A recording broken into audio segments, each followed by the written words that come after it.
You're watching Love We Live. I'm Travis Culver here at the Sun Valley Road Rally with Hanley Dawson. Now, while Hanley is a fine-looking guy in and of himself, the real attraction is right behind him. This is a 1961 Corvette, and that's about the most I know about this car. So I'm going to shut up and let Hanley talk to me about this car. Like, why a 61? What's your love for Corvettes? Well, I'm in the auto business, but I'm not in the Chevrolet business today, but my dad was in this era in Detroit. And when I was 18 years old, I had this exact same car, not this identical one, but every detail on it was the same in 1961. Same color, same color, same interior, same everything. All right. So I found this car at Barrett Jackson about 9 years ago, and it needed quite a bit of attention, and we put it on a full restoration program. And happy to tell you that last year at the National Corvette Show, we won the top award in the show. It's a Duntov Award. This is a 99.5 perfect restoration car. How did that feel to have your car from high school? Man, it was unbelievable. It made me think of driving on Woodward Avenue in Detroit and big boy drive-ins and all the nostalgia. So did you ever drive in the car with your dad when you were a kid? Absolutely, I did. So what's that like? Do you ever get in the car and think of dad? Well, I do, but I'll tell you, a lot of the shows I've been to, I've taken my grandsons with me and driven with them, which is probably more special than driving with my dad. Oh my gosh, what do they think? Man, they love it. Are they both asking? They're all competing to see which one's going to inherit the car. Do they ask you which one gets the car? That's exactly what's going on. So you said you were in the car business, right? How did you get in the car business? Because of dad? You said he was, did you say he was in the auto business himself? My granddad started in the car business in 1907 in Detroit. Oh my gosh. He was the first Ford dealer in the U.S. And you told me 99.5% restoration. Yes, okay, I so did. What that tells me, you don't throw that together. You make sure you had somebody do it, or did you do it yourself? You know, I'll tell you, I kind of help manage the thing, but I have a tech that worked for me at my BMW shop in Chicago that's done 5 of these cars, not particularly a 61, but restored vets. And he was the lead guy on helping get it organized and all the things that had to be done. I mean, you have other vehicles here in the show too. We have one just behind you here. This is a 2003. Now, come here, because I want you to tell me about this one, because this one's unique too, right? This is a unique car. This is a 2003 BMW Z8 Roadster. I remember this from a Bond movie, right? James Pierce Bond. Brosnan drove this car. In silver. A silver one. That is exactly correct. BMW brought these cars into the U.S. in 1999, 2000, 1, 2, and 3. And they brought about 2,000 of these into the North America. But this car is one of 77 in this color combination for the whole run of the car. So it's a very rare color combination. And it's for me special. This car's never been titled. It's still owned by our BMW company, and it has low miles on it. You think? And at any rate, it's a real collector car. Why did they stop making them? Because I remember when they stopped making them, and it always surprised me. So BMW's strategy is every few years they produce a halo type of car to try and work on their brand and their image, and that's what this car was about. So they did a few. It's really in high demand now. It's a collector car today. There was an old 505 BMW in the 50s that this car had some styling cues from. This, the side of it right here was on that 505 BMW. That beautiful chrome area. Yeah, exactly. I'm gonna guess you like red. I like red. I'm gonna guess you. I got a like little red. Italian in my blood. Italian in That's your it. There you go. But you're here at a car show. This isn't free. It takes your time. You got to get them here. What do you find value in car shows? Why do you come to doing what we're doing right now? We're just talking to people. And talking about cars and looking at cars.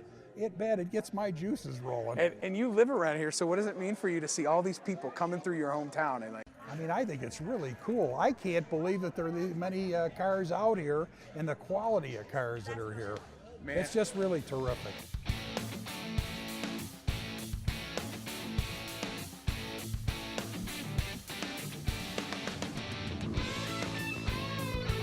We are on our way to a one-of-a-kind destination called Hot Lake Springs. Now, Hot Lake Springs is just outside the town of La Grande, Oregon, and it would be really, really easy to miss.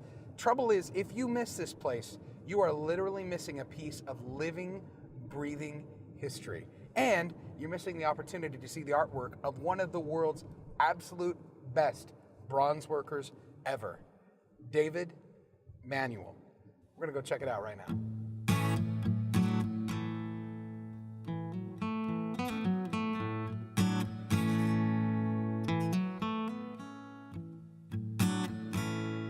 World-famous bronze artist David Manuel has been collecting artifacts from the Northwest ever since he was a little kid. He now has his own personal museum at Hot Lake Springs in La Grande, Oregon, full of artifacts from the Native Americans all the way to World War II. What do we call you, David? The artist, the curator, the artist, curator, you name it. Owner. You know, all I know is I've got a lot of work to do. That's all keeps me happy, you know. There's an outstanding museum here. In fact, arguably, from the museums I visited, one of the very best in the Pacific Northwest, I think, that I've even had a chance to see. And so David's going to walk us through it just for a little bit and kind of show us some of the artifacts you have. I started collecting way back when I was old enough to drive. And I was, like I said, I was a carry-out boy at Safeway. And I'd find this stuff being sold in Pendleton. And at that time, there was a lot of dealers that would come out of Idaho, and they'd come to see this stuff. Mm-hmm. And they would come and they'd buy this stuff and then turn around and sell it in Japan and Germany. And so all this really good stuff was getting shipped out of the United States, and it bothered me so much because, you know, when I found my first arrowhead and I was this big, you know, I wanted to preserve this stuff and not let it get shipped out to another country. Having it exported. Yeah. And so anyway, I went down, I had to make itsy bitsy payments on this stuff when I seen it because you know, I lived in Walla Walla, so I could beat the dealers there to look at it. Mm-hmm. But I couldn't afford to buy all I wanted. And so anyhow, now that I did, the Indians come in here and they see it, and they now appreciate what I've done is trying to preserve what I have here and keep it in the state of Oregon where it was found. Yeah. You know, so they come in and they say, oh, you have the real stuff. This is wonderful, you know, what you've done. That's what I'm proud of, is the relationship between me and the Nez Perce and Yakimas. Because these are real artifacts. These are the real deal. This is the real deal, and there just isn't that much left. Yeah. Coming up next, we check out JB Railriders in Joseph, Oregon, and David shows us some of his world-famous collection.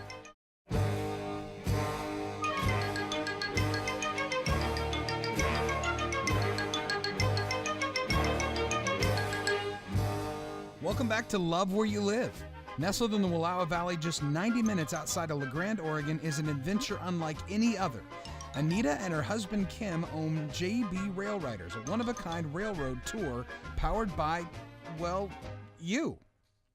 100 years ago, riding the train was an American pastime, sometimes a luxury, sometimes a necessity, but it was something that many, many Americans did on a regular basis.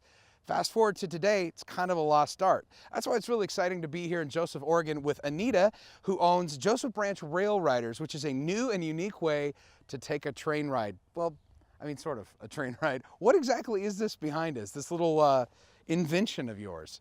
This is a Railrider. Aluminum frame, polyurethane wheels, semi-recumbent seat. That's pedaled, single speed, independent pedaling, so that you can move yourself down the track, and then we can turn them around and then pedal back. So if you have two people, they're working together, right? Or one person can ride this on their own if they want? One person can do this by themselves. Okay, where'd you come up with the idea? Like it seems like something out of like a mad scientist dream, but I'm assuming it's a little bit more finesse than that. So my husband and partner, that's his mad scientist creation. Okay, he's the mad scientist, all right. But basically he found this idea, a similar idea on the internet, and since then he has embellished it and refined it. We have some improvements from last year. So how long is the ride? Like if I hop on this contraption of yours, how far am I going? You will go 6 miles to Enterprise, we'll Okay. turn around and then come back. So it's a total round trip of 12 miles or 2 hours. Okay, so this travels back and forth between Joseph and Enterprise, which is a lovely view. Anyway, what's a couple of your favorite places you see along the way? Because I'm sure there's some really neat vistas out there. Well, you have the open meadows, so you have the livestock. You also, cows and horses and sheep and llamas.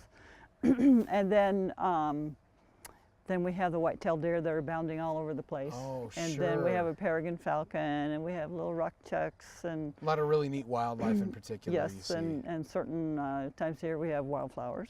So what do you do if a train comes around the bend? How do you get off the tracks? That would be my concern. Like you're riding along, what do you do?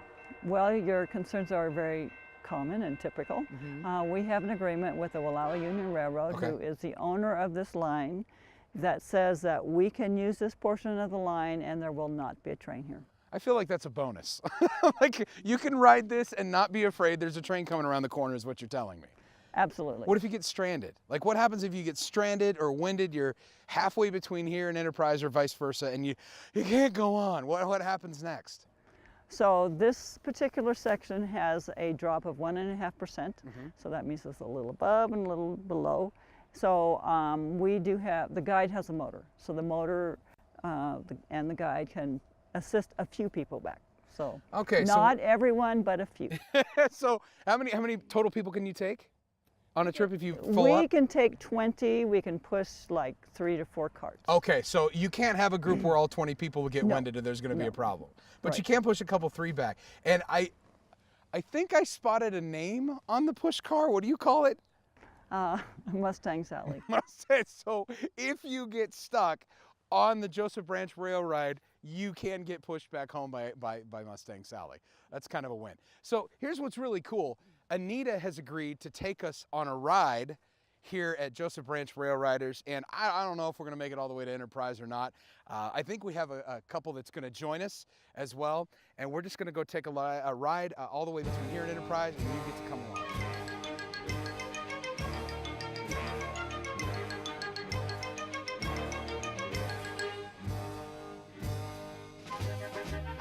I think it's a really great activity for if you have kids, particularly. I mean, kids would love it. And it exerts a little energy so they sleep better at night. You gotta go. Got to go. Yeah, it's well worth It's a touch of the real Pacific Northwest. Back in La Grande, Oregon at Hot Lake Springs Resort, bronze artist and historian David Manuel takes us through a really special part of his museum. People come in here and they offer to buy the stuff. I won't sell it to them. The history means too much to me. Yeah. It's not a piece of something you just sell from, for a few dollars to somebody else and on and on. Okay. And I built this case myself out of old logs and put putty in between them. So, I love building cases like this. I mean, in my mind I have so many cases for my military floor, like Normandy with real sand in it and stuff like that, Then this jacket here was given to me by Michael Wayne, John Wayne's son, as a gift when I opened the museum. And it belonged to Steve McQueen? Steve McQueen. He wore it in the movie Tom Horn, and there's a documentation for it and everything. And Michael Wayne just gave me that as a gift. John Bianchi, after I met him, he's the one that made John Wayne's gun that he used in True Grit, and then he made one for me just like it. So this That gun one here is there. like the one that John Wayne used in True Grit. In True Grit, and John Bianchi made it and gave it to me as a gift. We've reached Yep, the beginning of here this we floor. go. Yeah, so let's go downstairs. Coming up a little later, David Manuel gives us an exclusive peek at his World War II exhibit that's in the works. Welcome back to Love Where You Live. We're in La Grande, Oregon at Hot Lake Springs with bronze artist and historian David Manuel. Well, as you've noticed after I showed you the Indian floor, this is all, the museum is built in kind of a timeline now, and we're getting into the military history. And starting out here with the Civil War. And these two flags that you see here, I'm not sure why that one's the color it is, unless it was just faded out by time.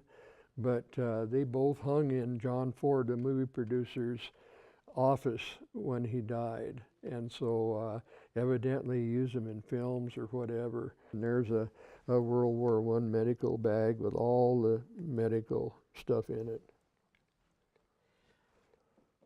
My parents have some of this stuff at our house. You are kidding. No, because my mother kept some of my grandfather's stuff. And that jacket looks very familiar. I have seen something similar to that bag at my mom's house. Oh, really? Hang on to it. Oh my gosh. In fact, I think it's up in the attic in the trunk. Oh, hang on to it. It should have that writing inside of it. I know for a fact she has some of that older, some of the medicine that's in it. There's a kind of medicine they used to use, and I think it's World War I, they used it too. It was called, not mentholatum, it was red, and it dyed your skin red. Iodine? It had iodine in it, but it had a different name, and it was for cuts and wounds, and it was that color red, and you would put it in a cut. My mom used it on me all the time as a little boy, and it would stain your skin for about 3 days. Yes. Oh man. You know, I had two different types of people came in here.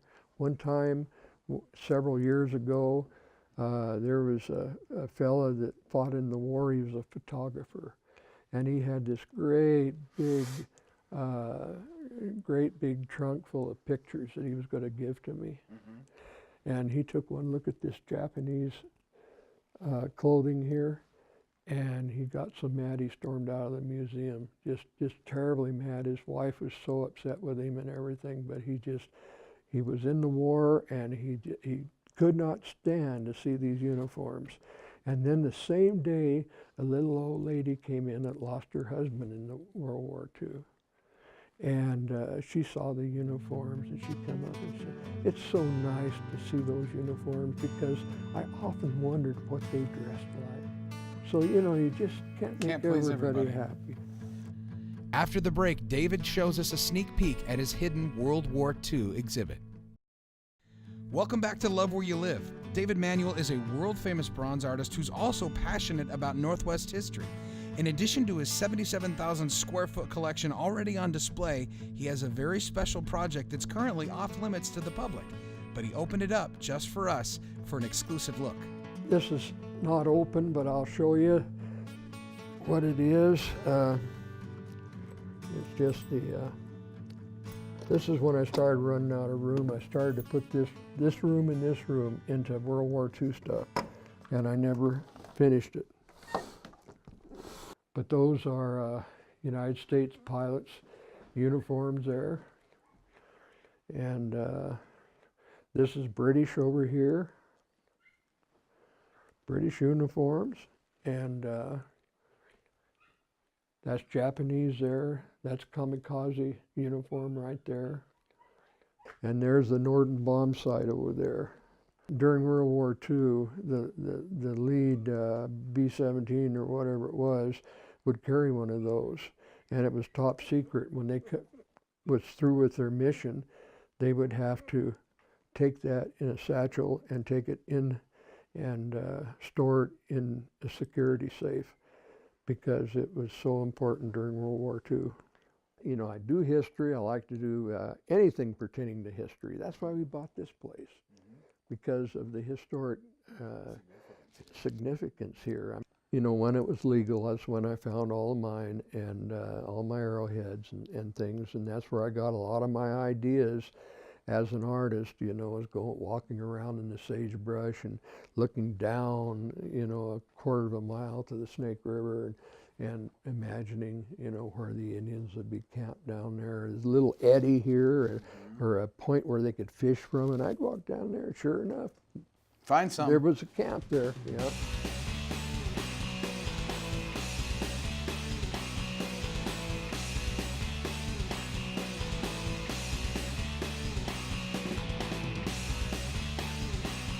Well, that's it for this episode of Love Where You Live.